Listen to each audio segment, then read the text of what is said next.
చిన్నప్పటి నుంచి నాకు ఇండిపెండెంట్‌గా ఉండడం అనేది చాలా ఇష్టం.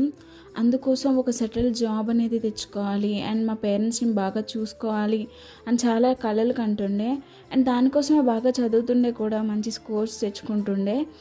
బట్ వన్ థింగ్ ఏంటంటే నాకు పేరెంట్స్ డెసిషన్ వల్ల తొందరగా మ్యారేజ్ చేసేసారు. సో, అలా నేను ఇంట్లోనే స్టక్ అయిపోయినట్టు నాకు ఫీలింగ్ అనిపిచ్చేది.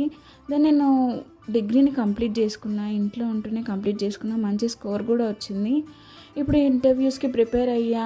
షార్ట్ లిస్ట్ అవుతదని ఎంత ట్రై చేసినా కానీ సాఫ్ట్‌వేర్ అలా ఉందిప్పుడు. బట్ వన్ థింగ్, నేనైతే నా హోప్‌ని వదులుకోవాలనుకోవట్లేదు. ఇది కాకపోతే గవర్నమెంట్ జాబ్స్‌కైనా నేను ట్రై చేయాలనుకుంటున్నాను. దాంతో పాటు ఇప్పుడేంటంటే నేను ప్రెగ్నెంట్‌ని కూడా. Because of some things we will stuck.